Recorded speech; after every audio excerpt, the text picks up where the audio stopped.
2,000 up to 30,000 na loan amount dito sa bagong loan application. Tapos, 3 months to pay. Kasi 91 days yung nakalagay sa kanyang loan term eh. So, isa na naman pong bagong loan application yung ating pag-uusapan ngayon na ang pangalan po is Aspire Cash Peso Tala Loan. Familiar ba sa inyo yung ganyang pangalan? Pues, may bago na naman pong labas na utangan. So, silipin natin guys kung anong maganda dito. Legit kaya siya? At check natin, malay mo isa na to sa maaasahan ngayong 2025. Malay natin, di ba? So, bago natin puntahan itong si Aspire Cash, if ever man po na gusto mong sumali sa aking pa-weekly Gcash giveaway, 5 lucky winners po yung aking pinipili at next Monday, pipili po ulit ako ng 5. Kaya ano pang inaantay mo dyan? Click mo na yung subscribe button, turn on the notification bell, i-like itong video na to at mag-iwan ka na po ng comment dyan sa comment section. And every last Monday of the month, may isa po ako pinipili sa pa-cellphone giveaway ko. Ayan, malapit na rin po tayong mag 100,000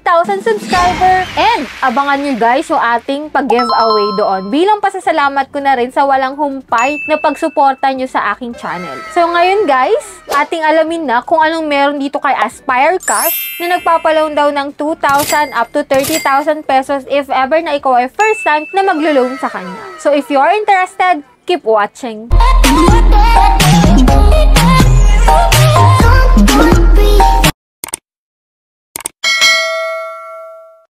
So, disclaimer no, hindi po tayo agent or promoter nitong si Aspire Cash. And dahil ngayon ko pa lang siya itatry, susubukan ko siya guys para sa inyo para makita natin kung ano bang meron dito kay Aspire Cash. Magkano yung pwede niyang ipaloan at hanggang kailan ko siya pwedeng bayaran. So, dito guys, si Aspire Cash po is hindi available sa Google Play Store. Sa App Store lang po siya makikita at madadownload. Ito po yung mga nakalagay kay Aspire Cash. So, under po siya ni Dainsor and Sandu Lending Corporation. So, as of now, mayroon siyang 37 ratings and 4.9 stars. And dito guys, nakalagay sa kanyang odds na safe and reliable, borrowing and using anytime na maximum loan amount if ever na ikaw ay repeat borrower is 120,000.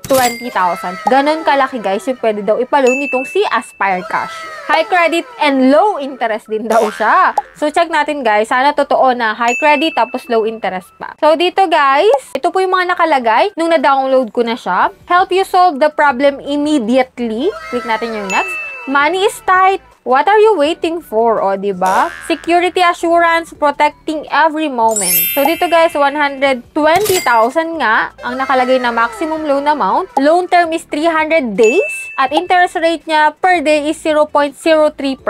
So, check natin guys. Yan, enter your phone number dito, get code, and then log in. And after ko makapag-log in, hindi na po siya 120,000. Naging 12,000 na lang po ang maximum na pwedeng ipaloan nitong si Aspire Cash sa akin. At tumaas yung interest rate niya ha, naging 0.05% na per day. Anyways, click natin yung next. And ito yung mga fill upan natin dito. Dito sa authentications, ito po yung mga pwedeng ID dito. Pili ka lang po dyan ng isa. And then next po is personal information, job information, contact information, 3 number. Make sure kung sino yung pipiliin mo na ilalagay mo dito kasi maaari po nila yung tawagan or i-text. O kaya naman, bago ka ma-approve, pwede nila yung tawagan muna, no? So, click natin yung next. Dito sa payment account information, pwede sa e-wallet or bank. Sa e-wallet, may option ka po na Gcash, Paymaya, Coins, GrabPay, Shopee, and OmniPay. So, dito guys, hindi na siya 12,000 pesos. Pero hindi ko rin naman sinasabi na pare-pareho tayo ng ma-approve na loan amount dito. So, 2,000 po yung napa-approve sa akin. And ang loan term nito is 7 days na lang, imbis na 300 days.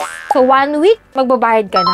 Go ka pa rin ba kahit nakalagay na dito na 7 days lang siya. So, check natin guys. Click natin yung apply. And dito nga, 7 days pa rin. Disbursal amount is 1,200 sa 2,000 kasi may ibabawas na processing fee na 667 pesos, interest fee na 13 pesos, control service fee na 120 pesos. So, after 7 days, magbabayad ka po ng buo, which is 2,000 pesos. And ang na-receive mo lang is 1,200. So, 800 bali guys, yung sa interest at service fee niya. So, dito guys, katulad din siya ng mga loan application na review natin before, na 2,000 lang yung napa-approve. Then, may 800 na ibabawas, 1 lang yung marireceive mo, after 7 days, magbabayad ka na. So, kung pabor kayo at okay para sa inyo yung mga gantong 7 days lang, let me know your opinion dyan sa comment section. At if ever man na nakapag-try ka ng umutan dito kay Aspire Cash before, magkano yung nautang mo? At magkano yung interest na binawas. So, let me know din kung anong naging experience mo para at least yung mga bago pa lang magta-try dito is magkaroon pa ng mas malawak na idea about kay Aspire Cash. So, kung i-check naman natin guys, reviewing yung aking application at hindi rin po siya yung nagpalit ng pangalan. Hindi rin siya old application. Bagong loan application talaga siya guys. At kung makikita mo nga dito guys, audit failure po.